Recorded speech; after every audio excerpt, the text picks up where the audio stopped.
जय हिंद एवरीवन। कैसे हो बेटा आप सब? आशा करती हूँ आप सब स्वस्थ होंगे। ऑनलाइन क्लासेस में मैं आपका स्वागत करती हूँ। ठीक है, आज हम अपना 4th चैप्टर स्टार्ट करने जा रहे हैं जिसका शीर्षक है किस्मत का खेल। किस्मत का खेल।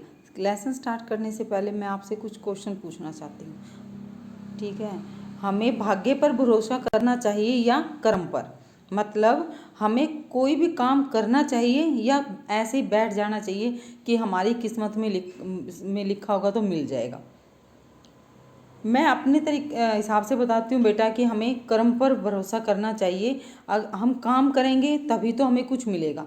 जैसे कि चलिए हम खाने से लेते हैं, आपके सामने खाने की प्लेट रखी है, ठीक है, आपने सोच लिया मेरी किस्मत में होगा तो मेरे मुंह में चला जाएगा।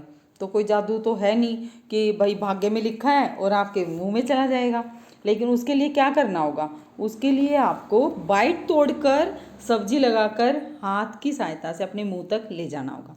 मतलब कि आपको काम करना पड़ेगा कि बाइट तोड़ा, सब्जी लगाई और मुंह में डाल लिया। काम करना पड़ा तभी हमारा पेट फुल हुआ। इसीलिए आपको जो पाना है, जो आपके जीवन का लक्ष्य है, उसको प्राप्त करने के लिए आपको कर्म पर भरोसा करना पड़ेगा। मतलब उसके लिए आपको दिन रात मेहनत करनी पड़ेगी। भाग्य पर भरोसा करके हम नहीं बैठ सकते।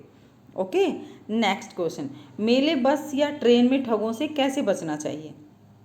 कैसे बचना चाहिए? क्योंकि किसी के फेस पर तो लिखा हुआ नहीं होता कि ये चोर है या ये ठग है।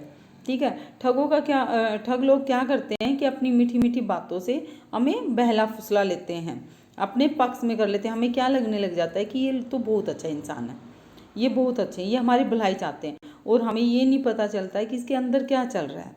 तो जब भी हम मेले में जाएं या बस ट्रेन से कहीं सफ़र करते हो तो ऐसे लोगों से हमें बचना चाहिए। ठीक है, नेक्स्ट है क्वेश्चन है, क्या आपका सामना कभी किसी ठग से हुआ है? आशा करती हूँ बेटा आपका सामना कभी किसी ठग से नहीं हुआ होगा और भविष्य में भी ना हो, क्योंकि और मेरे साथ भी ऐसा कुछ नहीं हुआ है। अगर फिर भी कभी हो जाए या आप कहीं सफ़र कर रहे हो, मेले में जा रहे हो, क्योंकि बच्चे क्या होते हैं, भगवान स्वरूप होते हैं, उनके मन में कोई छल कपट तो होता नहीं होता ना, और वो जल्दी से हर किसी पर भरोसा कर लेते हैं। लेकिन अगर भविष्य में ऐसा हो, आप कहीं जा रहे हो और अकेले हो, तो आपसे कोई भी मिले आपको उस पर भरोसा नहीं करना चाहिए, सिर्फ अपनी फैमिली मेम्बर के अलावा। अगर कोई आपकी फैमिली मेम्बर है तो उस पर आपको आंख बंद करके विश्वास कर लेना चाहिए, क्योंकि आप उसे जानते हो। अगर अनजान व्यक्ति कोई आपसे मिलता है तो आपको उस पर विश्वास नहीं करना चाहिए। ठीक है, नेक्स्ट क्वेश्चन है, अच्छे अंक पाने के लिए क्या करना चाहिए? ये आपके लिए सबसे अच्छा क्वेश्चन है। अच्छे अंक पाने के लिए हमें क्या करना चाहिए? हमें मेहनत करनी चाहिए। ठीक है, डेली का काम डेली करना चाहिए। ये हमें नहीं सोचना चाहिए कि चल आज नहीं कल कर लेता हूँ, अभी तो ऑनलाइन क्लासेस चल रही हैं, टीचर्स नहीं देख पा रहे हैं, ये सोचकर नहीं बैठना चाहिए बेटा। डेली हमें भूख लगती है तो हम डेली खाना खाते हैं ना, तभी हमारा पेट भरता है। तो हमें भी डेली का काम डेली करना चाहिए, तभी तो हम कंटिन्यू चलते रहेंगे, नहीं तो फिर हम पीछे रह जाएंगे और जो हमारा लक्ष्य है हम उसको कैसे प्राप्त कर पाएंगे। आपका एम है आईपीएस ऑफिसर बनने का, आईपीएस ऑफिसर बनने के लिए तो आपको दिन रात मेहनत करनी पड़ेगी। आपका एम है प्राइम मिनिस्टर बनने का, ठीक है, तो पता है मोदी जी 24 घंटे में कितने 17-18 घंटे तो काम करते हैं। तो आप सोचो, आप एम आपका बड़ा है तो उसके लिए तो बड़ी मेहनत करनी पड़ेगी ना। तो अच्छे अंक पाने के लिए क्या करना है? हमें डेली का होमवर्क डेली करना है, चाहे वो राइटिंग का हो या लर्निंग का हो। ओके, और अगर आपको मान लो रीडिंग में प्रॉब्लम होती है तो अभी आपके पास बहुत अच्छा समय है, आप काम कंप्लीट करने के बाद रीडिंग कर सकते हो। 1 पेज डेली का रीडिंग कीजिए, इंग्लिश का भी और हिंदी का भी, ताकि आपकी रीडिंग स्किल वो अच्छी हो जाए। हैंड राइटिंग इम्प्रूवमेंट के लिए आपके पास समय होता है। हर टीचर, मेरे हिसाब से हर टीचर आपको इतना ही काम देता है कि आप उसको आसानी से कर सको, है ना। तो आप उसको बहुत अच्छी हैंड राइटिंग में कर सकते हो। और अगर आपको कोई वर्ड नहीं बनाना आता है, कोई शब्द नहीं बनाना आता है, आप टीचर से पूछिए बेटा। आपकी हेल्प के लिए द्रोणाचार्य स्कूल हर पल खड़ा है। ठीक है, द्रोणाचार्य स्कूल आप कदम रखते हो ना, उससे पहले आपसे एक कदम आगे रखता है कि हमारे बच्चों को कोई प्रॉब्लम ना हो। तो चलिए अब हम अपनी रीडिंग स्टार्ट करते हैं। तो ओपन योर हिंदी बुक्स।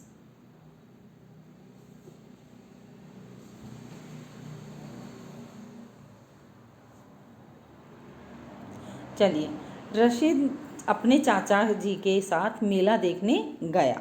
चाचा जी थोड़ी देर के लिए मित्र के साथ चले गए। इसी बीच रशीद ने मेले में किस्मत का खेल खेला। पढ़ो और आनंद उठाओ।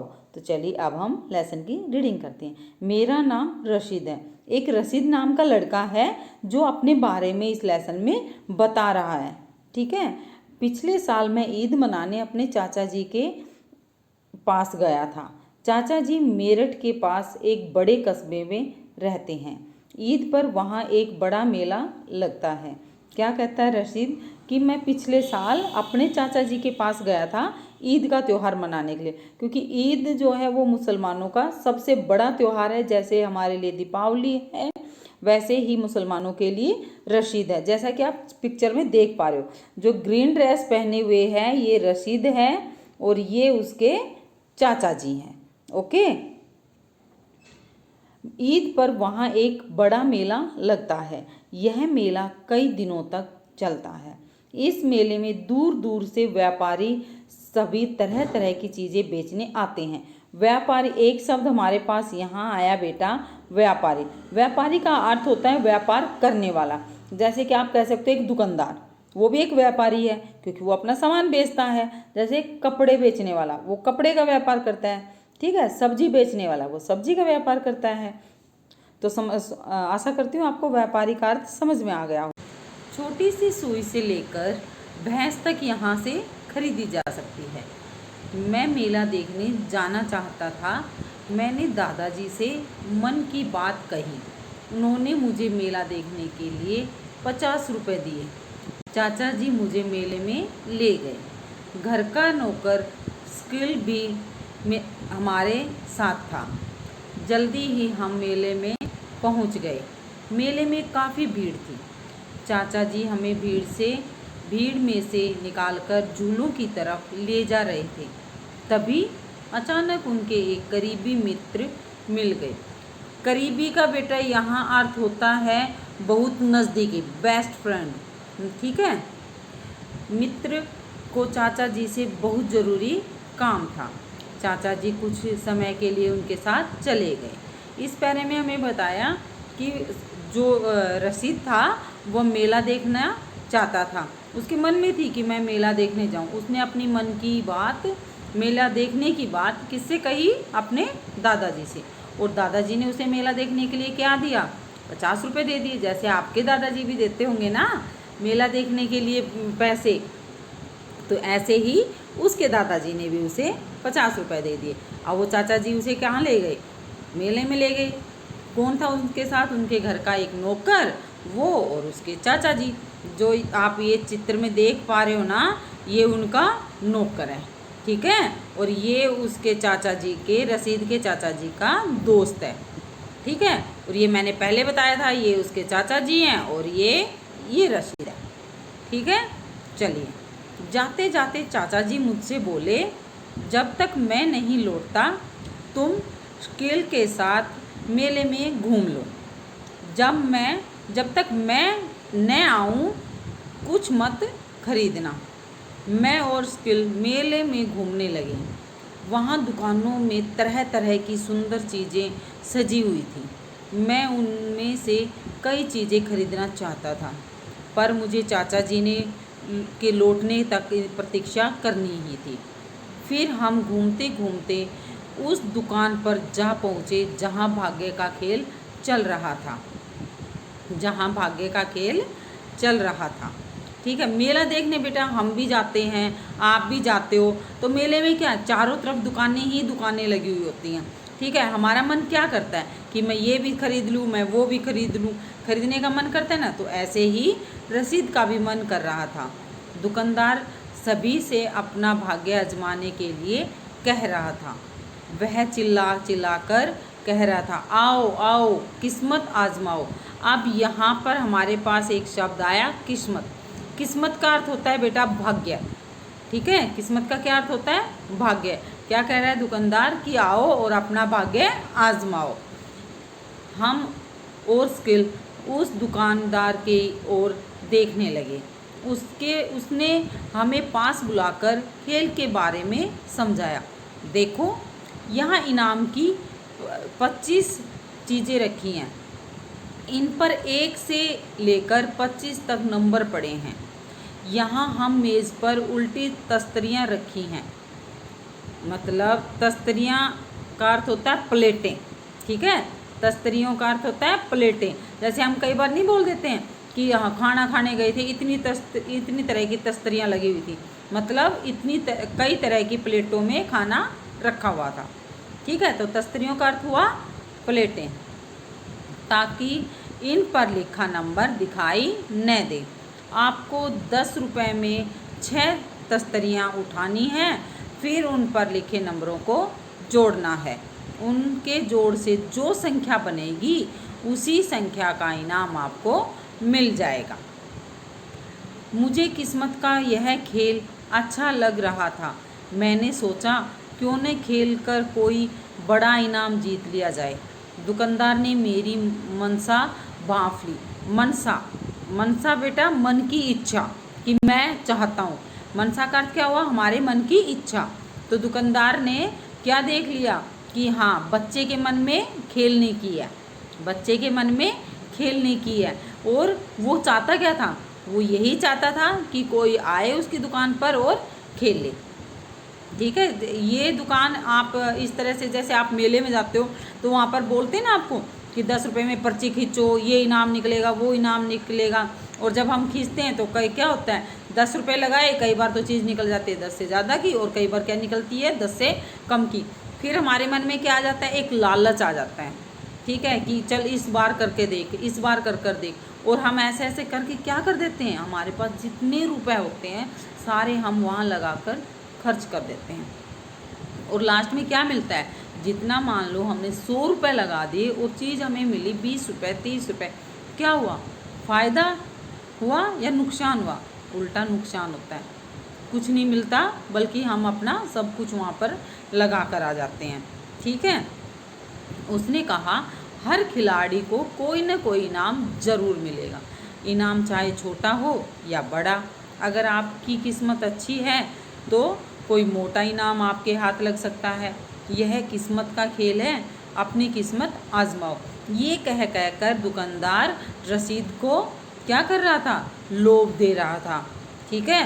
क्योंकि उसने तो उसकी इच्छा को भांप लिया था कि बच्चे के मन में गेम खेलने की है, अपना भाग्य आजमाने की है, और वो इसी चीज़ का फ़ायदा उठाना चाहता था कि उसको पता था इसके हाथ में पैसे हैं, और इसके हाथ में पैसे हैं तो ये पर्ची खेलेगा, ये गेम भाग्य आजमाएगा, और भाग्य आजमाएगा तो उसको पता था निकलने वाला तो कुछ है नहीं इतना, ये 50 रुपये देकर जाएगा, चीज़ 10 रुपये के लिए जाएगा, तो नुकसान तो है नहीं, फ़ायदा है। तो उसने उसे लोभ देना स्टार्ट किया, आप ये जीत सकते हो, आप वो जीत सकते हो, आप ये कर सकते हो, आप वो कर सकते हो, ठीक है। और उसके बाद क्या किया? उसने खेलना शुरू कर दिया होगा। तो आगे की रीडिंग हम कल करेंगे। यहाँ तक आपको जितना समझ में आया है या नहीं आया है वो अभी मैं चेक कर लेती हूँ, क्योंकि मैं अभी आप सबसे कुछ क्वेश्चन पूछूंगी जितना हमने लेसन पढ़ा है उसमें से। तो आप सब तैयार हैं क्वेश्चन का आंसर देने के लिए? तो चलिए मैं आपसे क्वेश्चन के आंसर लेती हूँ। तो चलिए, अब आप सब तैयार हैं क्वेश्चन का आंसर देने के लिए? यस मैम, हम सब रेडी हैं। चलिए बेटा पलक, सबसे पहले आप मेरे क्वेश्चन का आंसर देंगे कि इस लेसन में कौन अपने बारे में बता रहा है? मैम, रसीद अपने बारे में बता रहा है। Very good, superb. अंशिका, अब आपकी टर्न है बेटा। चलिए, आप मुझे बताएंगे कि कौन सा त्योहार मनाने रसीद अपने चाचा के साथ गया था? मैम, ईद का त्योहार मनाने रसीद अपने चाचा के पास गया था। चलिए, ओके, तो चलिए अब प्रकुल बताएगा कि रशीद के चाचा के नौकर का क्या नाम था? मैम, रशीद के चाचा के नौकर का नाम शकील था। चलिए अदिति, अब आप बताएंगे बेटा रशीद के चाचा कहाँ रहते थे? मैम, रशीद के चाचा मेरठ के पास एक छोटे से कस्बे में रहते थे। Very good, superb. आप सबने तो बहुत अच्छे आंसर दिए। चलिए नेक्स्ट क्वेश्चन जसन बताएगा। जसन, रशीद के दादाजी ने उसे कितने रुपए दिए? मैम, रशीद के दादा ने उसे 50 रुपए दिए। हाँ, वेरी गुड जसन। अब यशिका बेटा आपकी टर्न है। ये रशीद के चाचा जी उन्हें भीड़ में से निकालकर किस तरफ लेकर गए? मैम, रशीद के चाचा जी उन्हें भीड़ में से निकालकर झूलों की तरफ लेकर गए। Very good, superb. आरजू अब आपकी टर्न है बेटा। आप बताएंगे चाचा जी से मिलने मेले में कौन आया? मैम, चाचा जी से मिलने मेले में उनका एक करीबी दोस्त आया। वेरी गुड बेटा। अब ऋषित की टर्न है। ऋषित बेटा आप बताएंगे चाचा जी जाते जाते रशीद से क्या कहकर गए? मैम, चाचा जी बोले, जब तक मैं लौटता हूँ तुम शकील के साथ मेले में घूम लो, परंतु मेरे आने तक कुछ मत खरीदना। Very good, superb. अतुल बेटा अब आपकी टर्न है। आप मुझे बताएंगे हम मेले में से क्या क्या खरीद सकते हैं? मैम, हम मेले में से छोटी सुई से लेकर भैंस तक यहाँ से खरीद सकते हैं। Superb, very nice. एकता अब आपकी टर्न है बेटा। आप मुझे बताएंगे कि व्यापारी शब्द का क्या अर्थ होता है? मैम, व्यापारी शब्द का अर्थ होता है व्यापार करने वाला। Very good, superb, excellent. Vanshika अब आपकी टर्न है बेटा।